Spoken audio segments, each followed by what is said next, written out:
સુરત શહેરમાં વાવાઝોડા અને મેઘરાજાના તાંડવ વચ્ચે સ્થિતિ વધુ ગંભીર બની રહી છે। શહેર તથા જિલ્લામાં ભારે વરસાદના કારણે ભેદવાડ ખાડી ઓવરફ્લો થતા વિવિધ વિસ્તારોમાં જળબંબાકારની સ્થિતિ સર્જાઈ છે।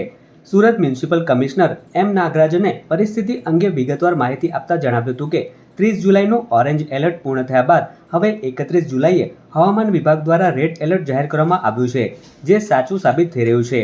શહેરમાં કલાકે વરસાદની તીવ્રતામાં વધારો થઈ રહ્યો છે। આજે 31 જુલાઈનો જે રેડ એલર્ટ હતી એ અત્યારે આપણે જોઈ શકીએ કે તમામ શહેરના વિસ્તારોમાં વરસાદ પડી રહ્યો છે અને ધીમે ધીમે વરસાદની જે સ્થિતિ છે એ વધારે થવાની છે અને ખાડીનું લેવલ પણ વધવાની શક્યતાઓ ખૂબ છે। તો તમામ લોલેંગ વિસ્તારમાંથી લોકોને ખસેડવાની કામગીરી અત્યારે ચાલુ છે। એસએમસીના તમામ ઝોનમાં તમામ જે લોલેંગ વિસ્તાર છે ત્યાં અમારા ટીમ કાર્યરત છે અને શેલ્ટર પણ ચાલુ થઈ ગયું છે। શહેરીજનોને તમામને ખાસ અનુરોધ કરું છું કે આજે આપ ઘરમાં સુરક્ષિત રહેજો।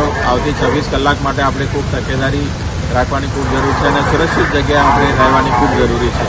સુરત શહેરના તમામ વિસ્તારોમાં મુશળધાર વરસાદ વરસી રહ્યો છે।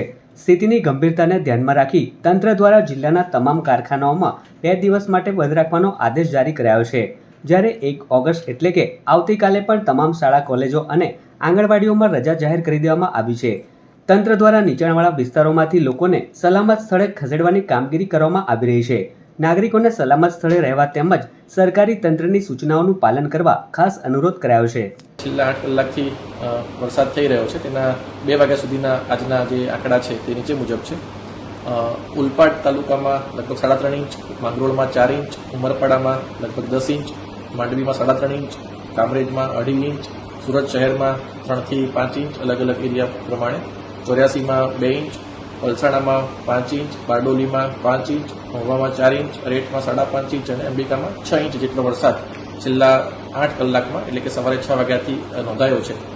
જે પ્રમાણે હવામાન વિભાગની આગાહી હતી તે જ પ્રમાણે અત્યારે રેડ એલર્ટ જે હતું તે અત્યારે ચાલુ છે અને હજુ પણ જે વરસાદ છે એ કન્ટિન્યુ રહેવાની સંભાવના છે અને આજે રાત્રે પણ ભારે વરસાદની શક્યતા છે અને કાલે સવારે પણ ભારે વરસાદની શક્યતાઓ છે। તેથી આપણે અગમચેતીના ભાગરૂપે જે પ્રમાણે આજે પણ સ્કૂલ અને કોલેજ અને શૈક્ષણિક સંસ્થાઓ બંધ કરવામાં આવી હતી તેવી જ રીતે આવતીકાલે પણ આપણે તમામ પ્રકારની શૈક્ષણિક સંસ્થાઓ જેમાં શાળા, કોલેજ, ITI, આંગણવાડી તે ઉપરાંત અન્ય ખાનગી ટ્યુશન ક્લાસીસ, કોચિંગ વર્ગો વગેરેને પણ અત્યારે બંધ રાખવા માટેનો આદેશ કરવામાં આવ્યો છે।